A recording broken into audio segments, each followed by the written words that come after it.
Hello, everybody, and welcome to We Measure the World, a podcast produced by scientists for scientists. Sadly, in Chile a couple of years ago, massive wildfires occurred. I saw an opportunity to do some impact for the community studying these soils because wildfire-affected soils changed some properties, sadly.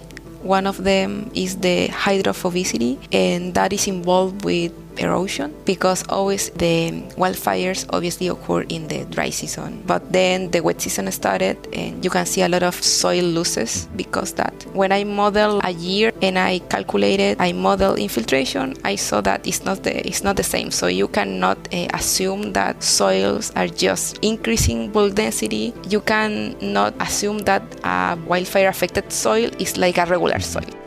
That's just a small taste of what we have in store for you today. We Measure the World explores interesting environmental research trends, how scientists are solving research issues, and what tools are helping them better understand measurements across the entire soil-plant atmosphere continuum. Today's guest is Dr. Sara Acevedo.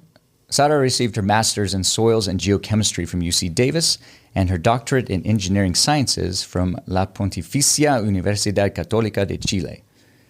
She is currently assistant professor at that same university, where she teaches courses in environmental biophysics and statistical methods, and soon geology and soil sciences and soil conservation. She is also a researcher at the Center for Sustainable Urban Development. Her research centers around lab and field studies related to soil and environmental science, with specific focus on soil physics. And her recent interest has been to understand urban soil ecosystem services. And today she's here to talk about her studies looking into urban soils, geochemistry, soil physics, and more. Sara, thanks so much for being here. Thanks, Brad. Thanks, John. Thanks for having me here. I really appreciate being here today. Mm-hmm. So to get started, what we like to do with each of our guests is to have them talk a little bit about their background. So we'd love to know how you got into the sciences, how you got into soil science and soil physics. Okay, so my path in science overall has been not very straight, not linear. So, for example, I started studying chemistry as the equivalent of my bachelor degree in Chile. Well, by the way, I am a Chilean scientist.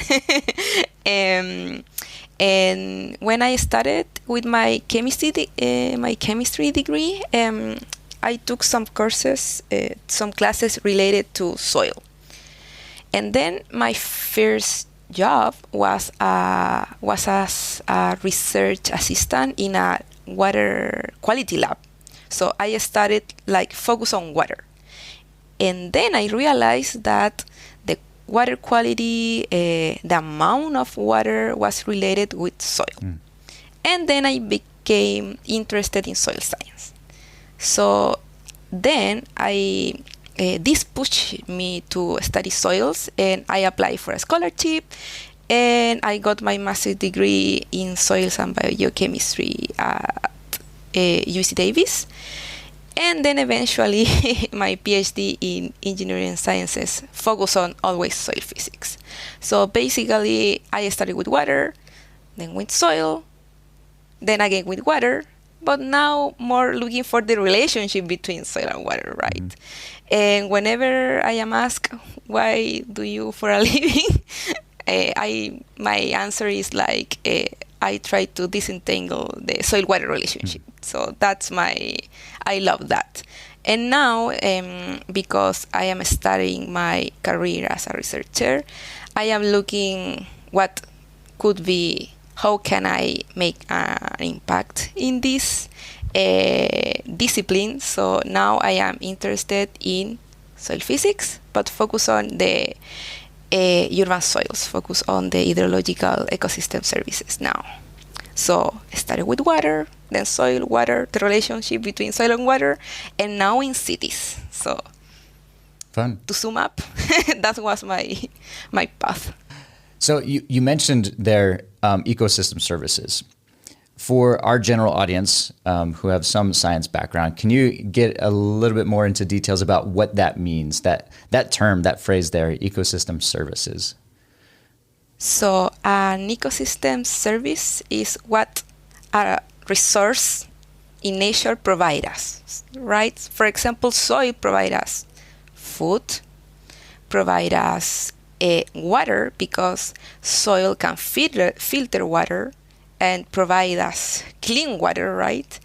And when I said hydrological ecosystem services, I can translate it to the water pass through soil, and we need that because water is into a cycle, right?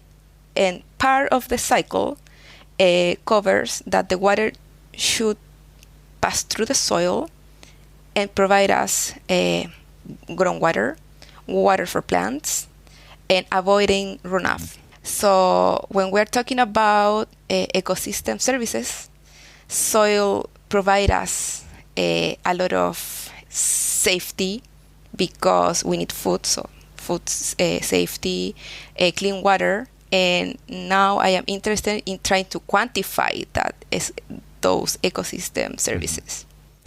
So how would that look? And we can get into this. This is kind of a transition into some of your recent research. How do those ecosystem services, especially the soil ecosystem services, look within an urban environment? I would assume those ecosystem services, especially when in relation to the soil, would be much different within an urban environment as opposed to an agricultural or other natural environments.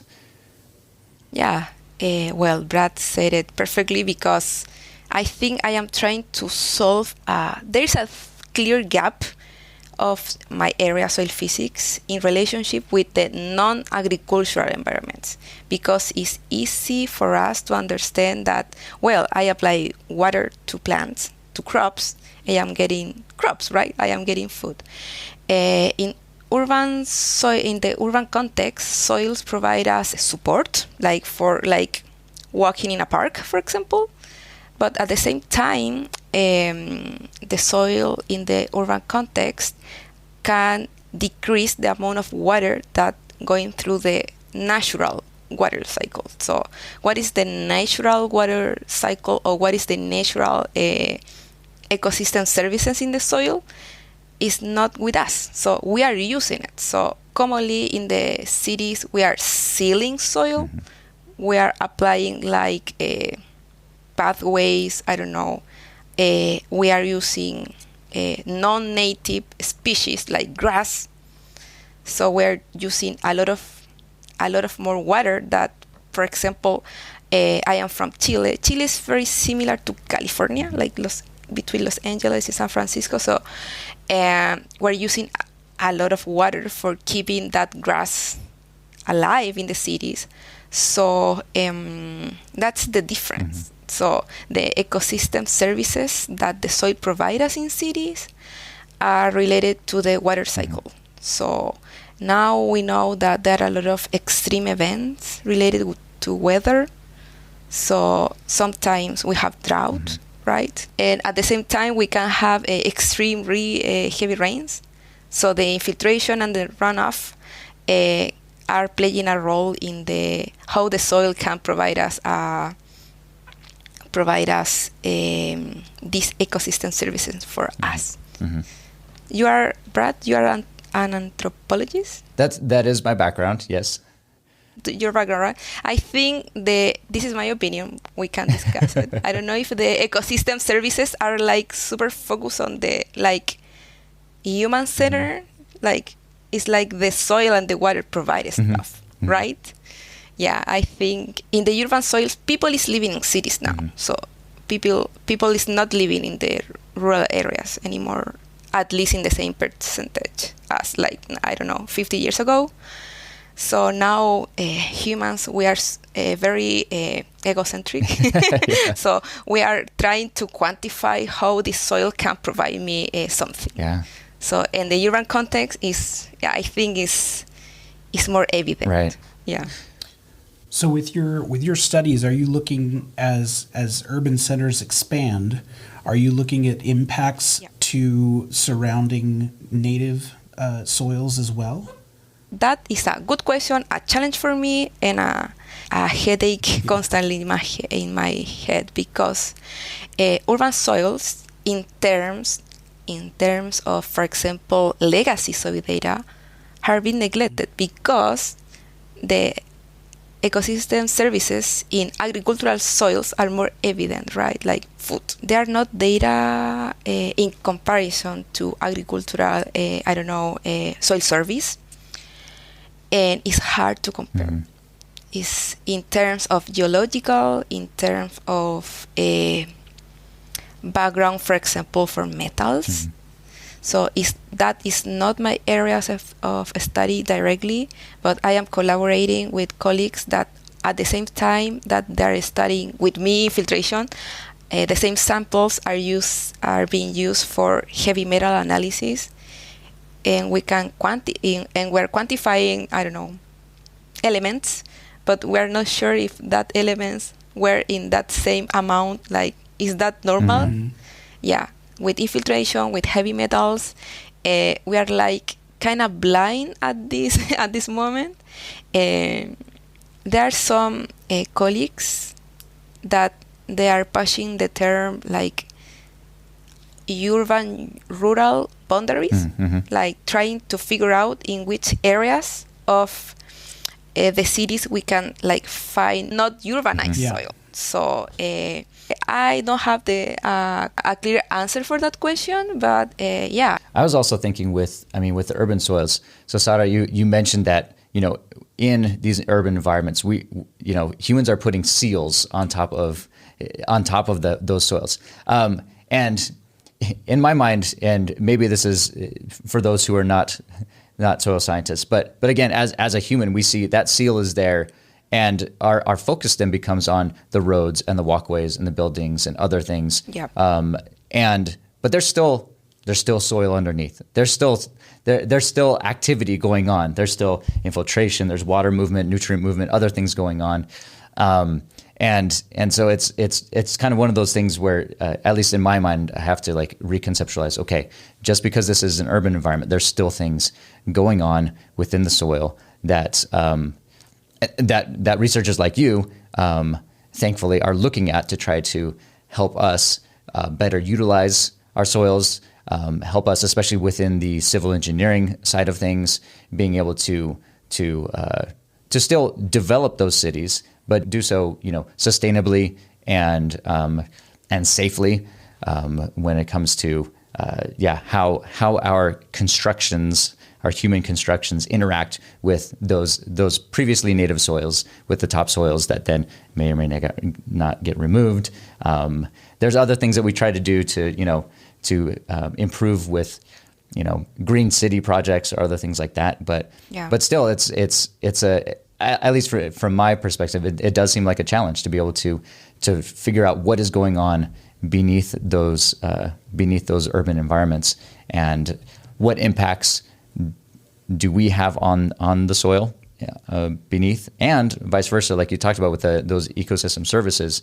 There's still services that those soils provide to us, stability for our buildings and roadways. I know we'll get into some of your research into park and places where we try to maintain the greenery or beautify our cities or other things like that.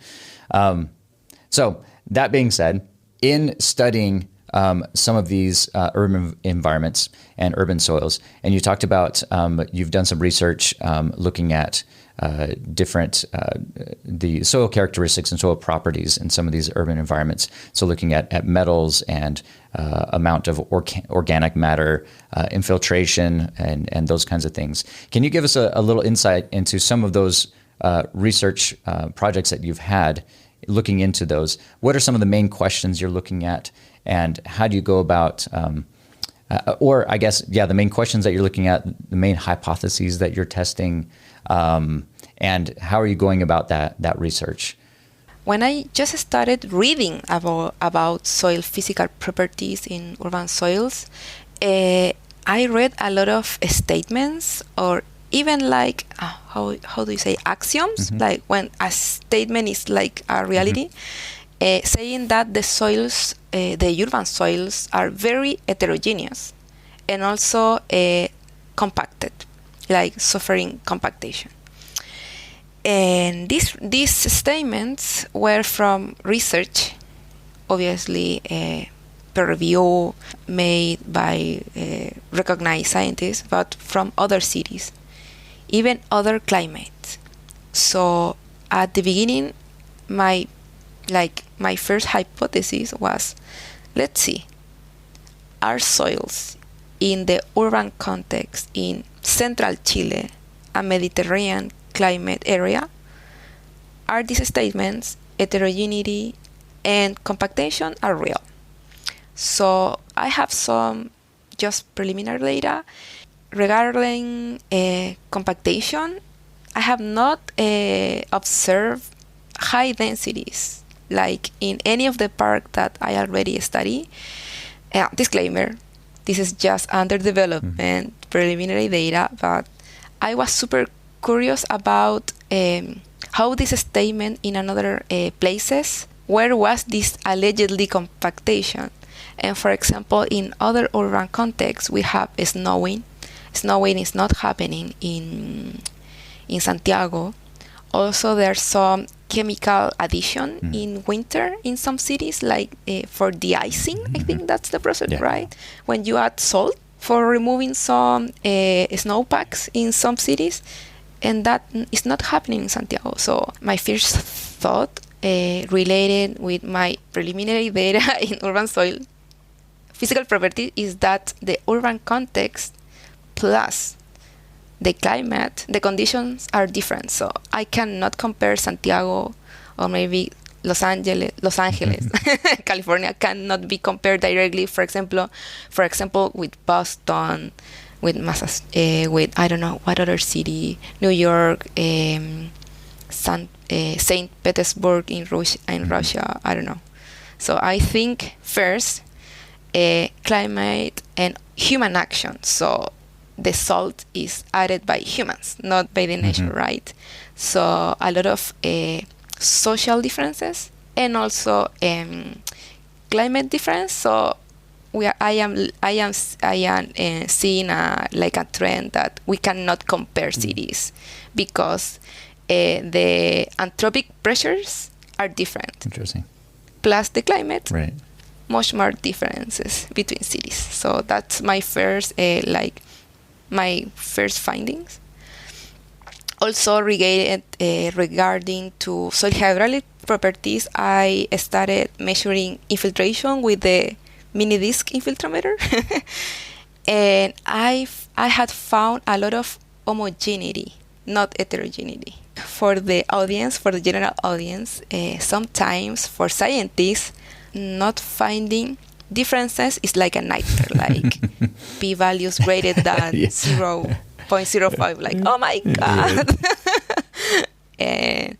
And I am seeing that a lot of homogeneity, and at the beginning it was like not very sounds unattractive for me. However, I am thinking about like if life give you lemons, right?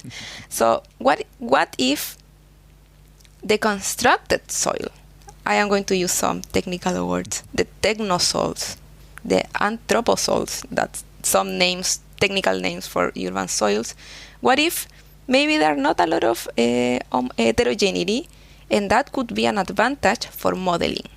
So if all the urban soils in a big area are similar, probably if I model them using a numerical approach, because the parameters, the inputs for my model are similar, I am decreasing uncertainty.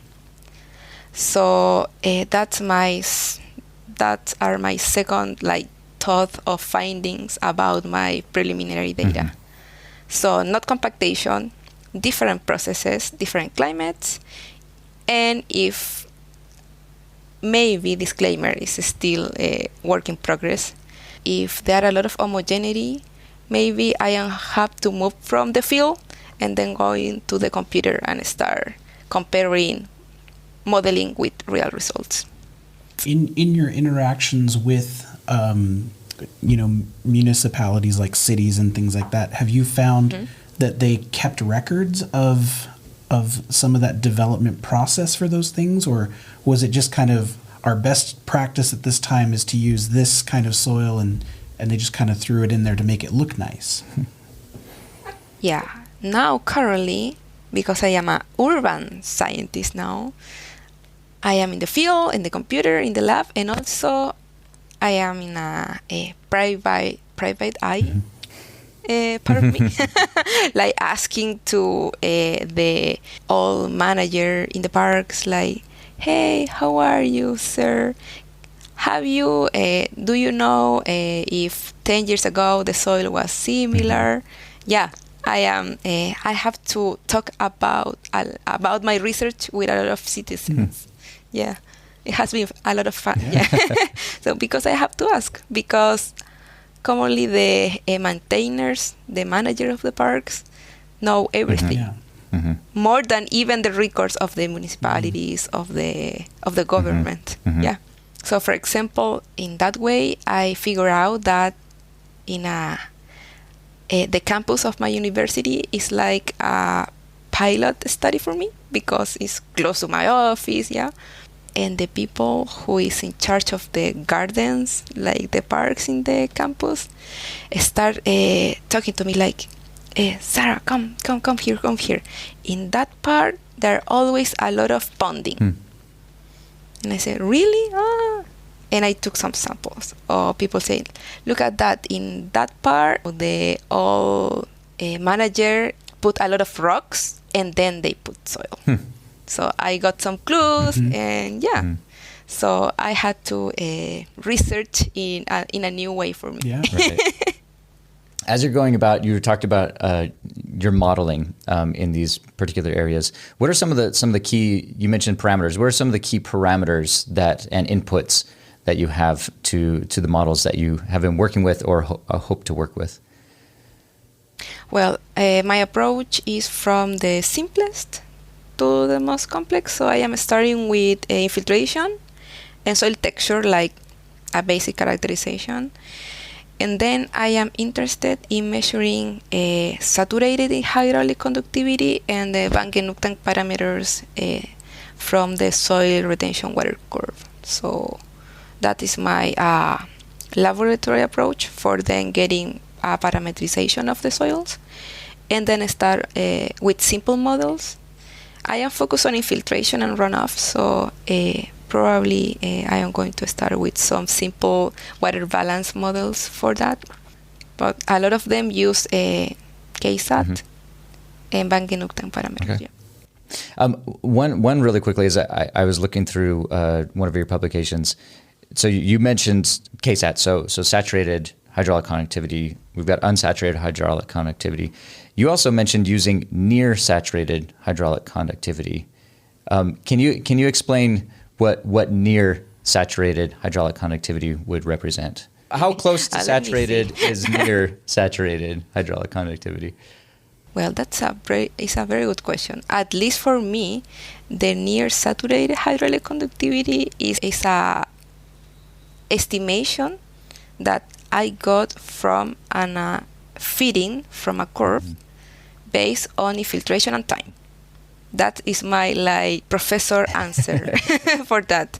And for me, for example, I commonly compare the results with the mini disc, like this near KSAT.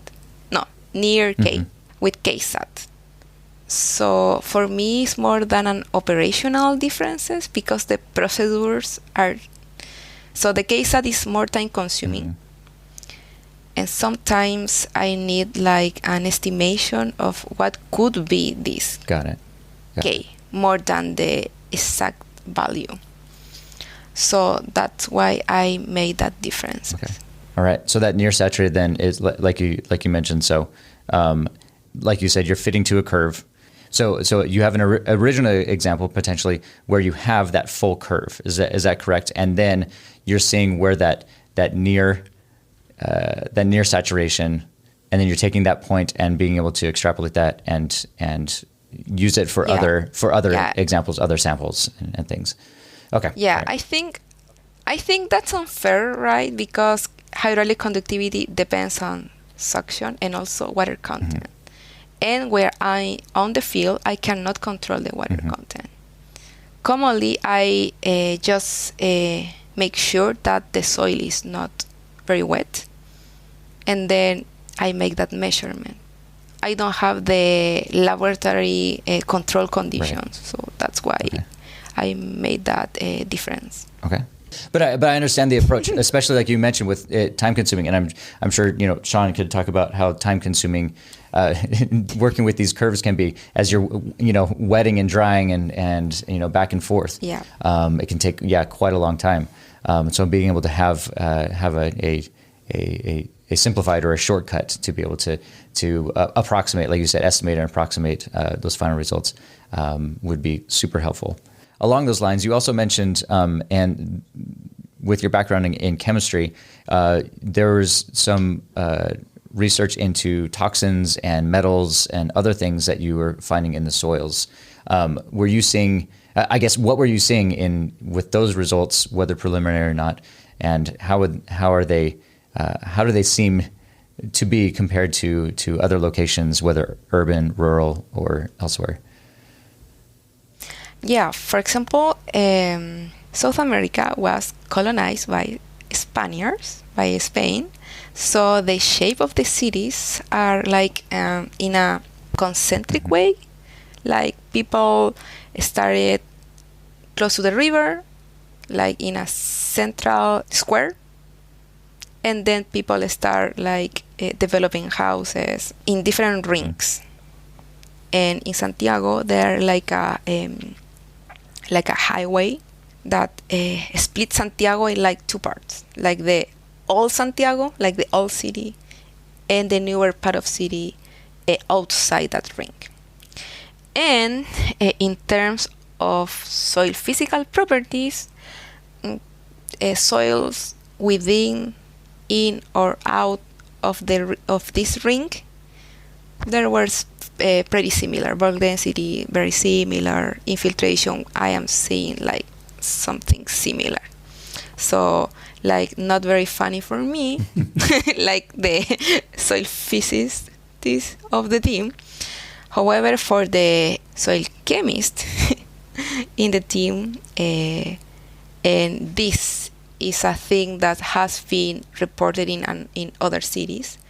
Basically, the oldest areas of the city concentrate organic matter and also heavy metals. So the relationship among them, it depends, because organic matter can stabilize metals, accumulate them. So I am talking about just concentration amount, not bioavailability. We can see that. So there are more occurrence of higher concentration of heavy metals in the inner ring Santiago than the other side of the city. And that allow us to figure out that there are an effect of the human pressure in the city, in the soil, because it's all the soils in terms of bulk density, even texture, are similar. And there's some hotspots of heavy metals, something. So we as humanity are producing some impact in the soil. And for example, pH has been reported as also change in different level of urbanization in cities. However, we didn't see that in Santiago, and we think, I am suggesting in a paper that probably is because the human processes of applying salt maybe could be different in different latitudes. Mm-hmm. Are you seeing, or is there a general understanding of where these heavy metals are coming from?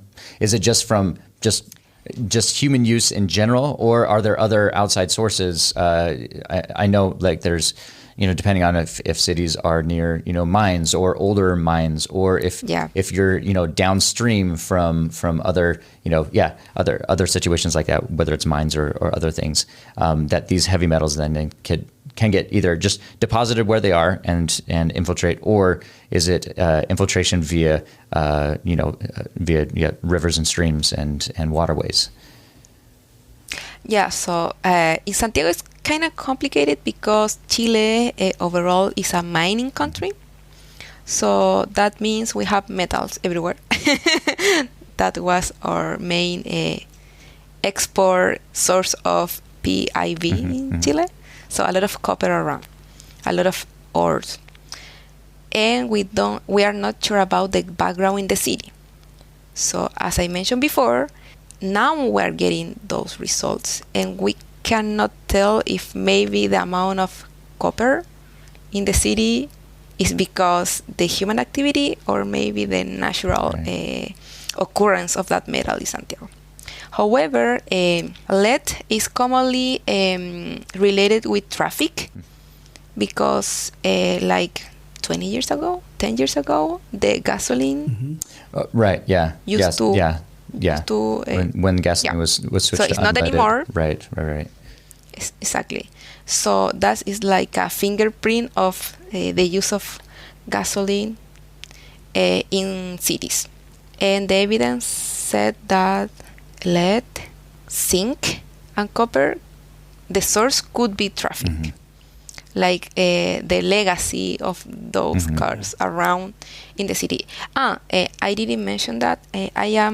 Because I am just starting my research, I am focusing on topsoils.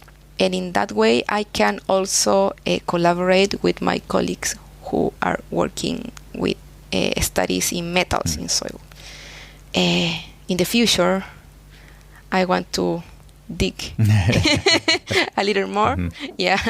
And in that case, maybe we can know if the metal concentration can be produced by legacy or natural occurrences. But those hypotheses will be aborted in the future, not now. Right. So as you get into those kind of future studies, then you'll be able to also determine the fate of some of those chemicals and metals that are moving through the. Yeah. So, do you mean what's the future, like the following step, or? Yeah. So I guess one of the questions that I'm thinking of here is, does Santiago, for example, use how deep is the water table there? Are metals moving through there? Okay. So I think you are thinking like me and trying to connect these two branches, like metals and infiltration. Well, Santiago is located in a basin. We have a river crossing the city. And the water table, I don't have those numbers now in my mind. However, we're in a Mediterranean climate.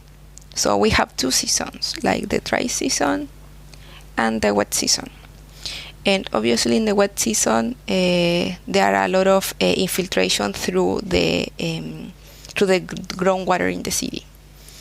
And I do not have more information more that. I think, for example, in Santiago, the water overall in Chile, in the central part, it has a great quality. So, for example, I have also collaborated with water quality before because my background.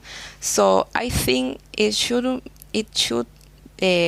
worrying about metals like leached out due to infiltration is not a problem, at least now. Maybe in the future, I don't know. But now there are not evidence of that, at least in Santiago. Anything else that we'd like to cover when it comes to urban soils? I know we could talk about this for a long time. Yeah. Anything else that you would like to bring up in particular on this topic, Sara? I want to mention not related with urban soils, however related with my computer component of my research.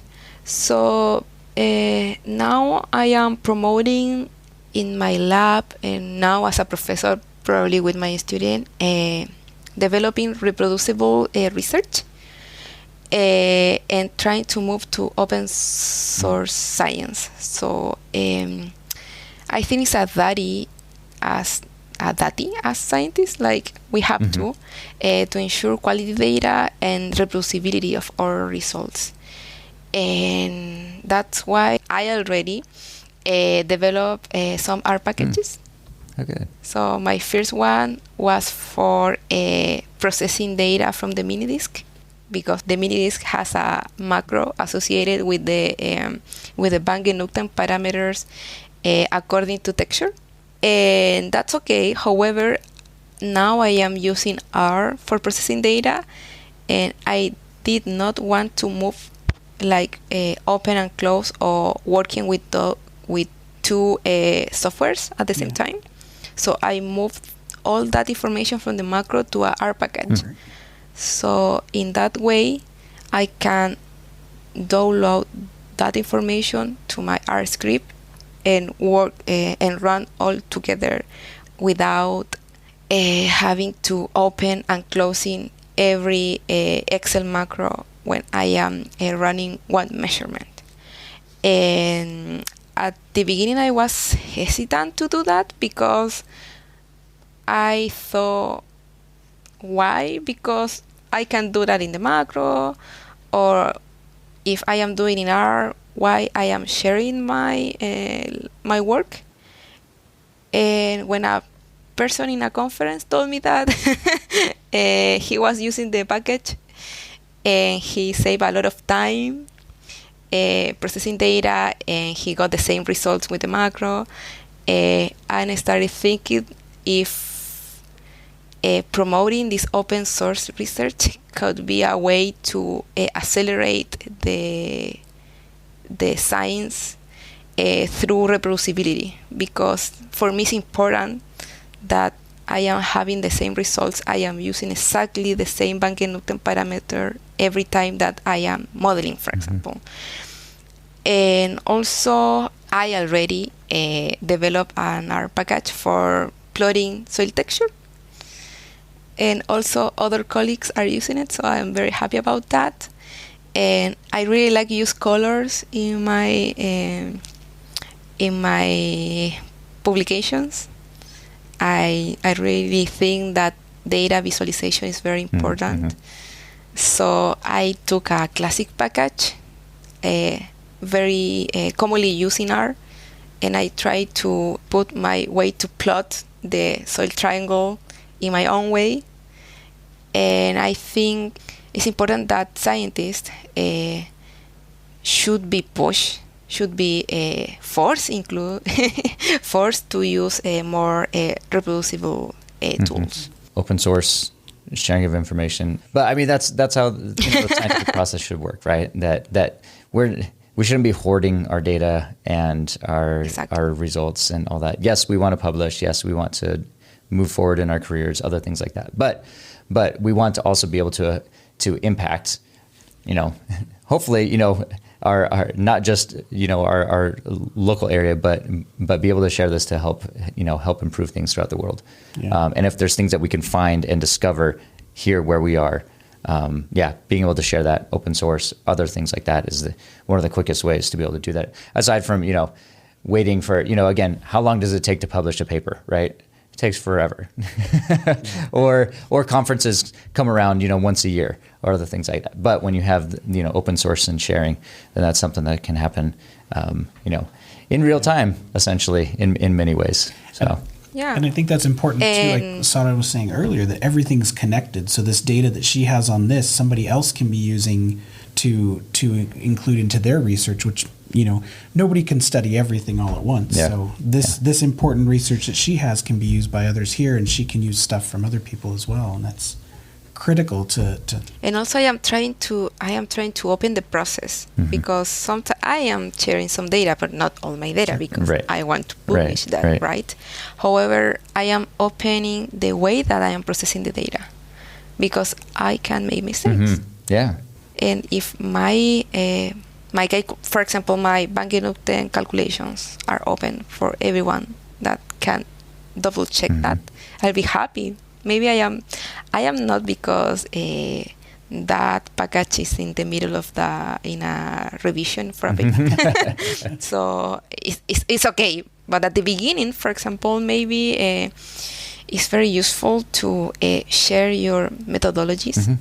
And I want to say thank to Meter, because you guys are being always super open to help scientists to start. When I started using the equipment, I had a lot of questions, and if we have open our methodologies, we can accelerate in getting the results more quickly and more accurately. So I think that's important. Yeah. All right. With the last bit of our time, let's switch gears. I would love to learn more about your research into wildfire affected soils. We have several other of our customers who are doing certain research into similar things out in the field. It seems that some of your stuff has been done in the lab in trying to mimic wildfire affected soils and other things like that. Can you talk to us, I guess, in general about those research projects and what you've been trying to find out and what you have been finding? Yeah, one part of my thesis was to compare. I was at the beginning very focused on the equipment, like HyProp. So I want to use HyProp for compare things. And sadly, in Chile, a couple of years ago, like 5 years ago, massive wildfires occurred, similar to campfire maybe, so in the same order of magnitude. And I saw an opportunity to do some impact for the community studying these soils, because wildfire affected soils changed some properties, sadly. One of them is the hydrophobicity, and that is involved with erosion, because always the wildfires obviously occur in the dry season, summer, but then the wet season started, and you can see a lot of soil losses because that. My research was focused on the methodology, like studying curves. One challenge that I had was the hydrophobicity in the lab. It was super hard to saturate that samples, and also a great challenge for me was try to capture the effect of fire in the cylinder. So for the audience, when we are analyzing soil hydraulic properties, commonly we use some metal cores, so a cylinder that you try to bring to the lab the intact core, right? And sometimes, because in the movement of the car, when you are bringing the samples to the lab, for example, I could see like the millimeters affected by the wildfire in the soil. The cylinders are 5 centimeters. And one challenge in the lab for me was try to keep that effect like very carefully, like this 1 millimeter amount of ashes in that core. Yeah. So it was challenging, obviously. And also I tried to figure out if these changes, when, for example, when I calculated the Bang-Nutek parameters from that measurements, how the modeling can be affected. So those were the findings of that paper. First, some insights about how to handle that baby, that bilateral soil core, and also it's not the same modeling organic matter, the loss of organic matter, as a soil with less organic matter. So basically, I said I have this soil with less organic matter because it was affected by a wildfire, and I got the Bang-Nutek parameters using Rosetta, this pedotransfer function, and then I measured the real one. And when I model like a a year, I think, and I calculated. I modeled infiltration. I saw that it's not the same. So you cannot assume that soils are just decreasing, for example, or increasing bulk density. You cannot assume that a burn or a wildfire affected soil is like a regular soil. So I think that's the main message of that paper. And also a colleague, a master student in my lab, tried to like a forensic study, could I say? She had this wildfire cores, the real ones, and trying to compare with soils burned in the lab. Oh. Mm-hmm. And I think that paper doesn't have a rule of thumb for for all the cases, but this paper highlights what could happen in every texture or a different level of organic matter. It's very interesting. That's super interesting. What were some of the, I guess maybe you might know or not, but what are some of the key soil properties that you saw the most change in when it comes to these wildfire affected soils as opposed to, quote unquote normal soils? The first one is the amount of organic matter. Right. We could see an evident decrease of organic matter in the first centimeters. Then hydrophobicity, and there are a lot of ways to quantify hydrophobicity. We tried using alcohol with the infiltrometer, and it worked very well. And the hydrophobicity increases, and also it affects KSAT because we observe a lot of resistance of water to going through the soil because the hydrophobicity. I don't want to do some wrong statement. However, there are some changes in pH and I think electric conductivity. But however, I am not sure if with the amount of samples that we took, we have enough statistical support for making a statement at that. So I think organic matter and soil hydraulic properties related with hydrophobicity. Any other thoughts or questions, Sean, on that one? One question on that one is, did you look at different severities of wildfires to look at the different effects to the soil? Yeah. However, we took two approaches. So the first one was the information from a satellite like MODIS, that you can like sense how big was the temperature in the surface and in the atmosphere, and then government classification of the wildfire.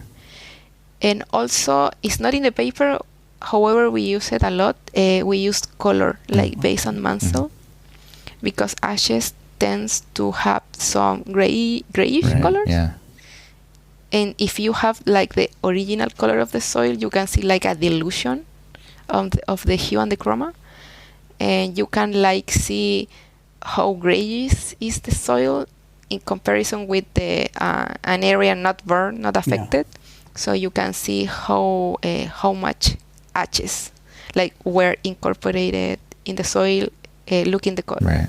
Like a rough approximation, obviously. Right. Interesting. What were the primary? What's the primary soil type that you're working with these cores? Some in Santiago is. Have you seen these chaparral areas in California? Yeah. Chaparral, like kind of similar, like with bushes or small trees. Right. Yeah. Okay. And also commercial plantation of trees, like for exploitation of oak. Right. Okay. Because those ecosystems are prone to wildfires. Right. Yeah. Okay. Yeah, that is very similar to California, where you do have a lot of those oak forests and chaparral and other things. Exactly.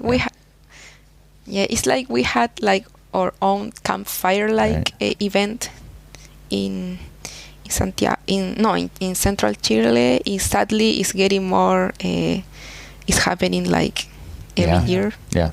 At different scales. Sadly. Yeah. Yeah, definitely. Yeah. I think that's why it's very important to quantify these effects in the soil. Mm-hmm. Yeah, I think, and with California as a model as well, like you mentioned, where you do have these wildfire events followed by wet season, and just the not just the natural impact, but the human impact of that as well, where you have your landslides and erosion and impacts on if there's any kind of whether or not there's urban areas or other things like that, that's a bit outside, but yeah, just that general human impact on roads and homes and whatever else may be out there. So. Yeah, and because when I talk to Chile, just imagine California. Right, yeah. So there are also a lot of settlements located in hills. Okay. Yeah. So those also can be affected sadly by fires, and also can be prone to erosion by heavy rains after the dry season. Yeah.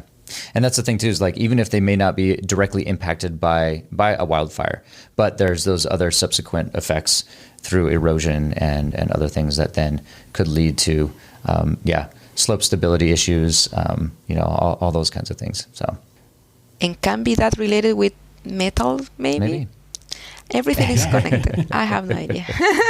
A lot of ideas. All right. Well, what do you see is the future of your research here, Sara?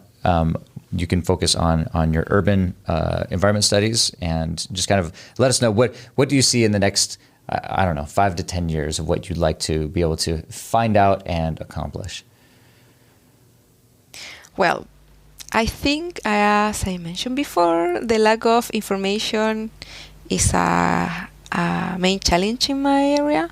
However, I can take that as an advantage, because maybe I can plant a seed, see who decide how to analyze the urban soil properties in cities in Santiago. Because the lack of information, I have a lot of flexibility for developing my own framework. So the future of my research depends on me, because I am kind of free at the beginning. I am very interested also in starting an archive, because I think urban soils could be like a thermometer of human impact in soils overall. Mm-hmm. Mm-hmm. So my plan is being the who take the decision about the soil physical properties, the analysis, and then starting a soil archive in my university. So in that way, maybe in 10 and 20 years from now, maybe these questions that we are discussing now could have a new approach, and maybe we can answer that easily. Mm-hmm. Also, my research depends on if I can talk with the decision makers, because, for example, the development of sustainable green areas in cities is necessary, so water is getting scarce. Mm-hmm. How decision makers can use my data. For example, now in Chile, there are some new laws or new proposal for using reclaimed water in cities. And what happened with that type of water in the soil? There's some evidence about if you use reclaimed or gray water, maybe you can change the structure in the topsoil, and what happened with the soil hydraulic properties in that cases, in that scenarios. Also, irrigation plants can be affected if the soils are hydrophobic, compacted. You need to know first what we are doing to the soil for taking proper decisions. So I think the future of my research depends on me. And then if I can talk with decision makers in the future and try to apply this knowledge to climate smart cities, or resilient cities, and so on. Sounds good. Good luck with that then. Any final questions that you... No, I've learned a lot today. It's been a really great conversation. I think this research you're doing is going to be giving that basis for future studies that you're lacking in that history in yours. I think that's fantastic. It's a great contribution. Yeah, Yep. I want to make history. There you go. There you go. Make history. That's the idea. All right. Well, our time's up for today. Thank you again, Sara, for joining us. Time flies. Yeah, we really appreciate you taking time to talk to us. Thanks you for having me and having some patience. My English is not very well, so thanks for being so kind. Your English is much better than my Spanish, so I'm not going to speak for Sean, but we appreciate it. No, it has been a really interesting conversation, so thank you very much. Yeah, I had a lot of fun, and I hope that the audience enjoyed this conversation as I enjoy it. I think they will. And if you in the audience have any questions about this topic or want to hear more, feel free to contact us at metergroup.com or reach out to us on Twitter at meter_ENV. And you can also view the full transcript from today in the podcast description. That's all for now. Stay safe, and we'll catch you next time on We Measure the World.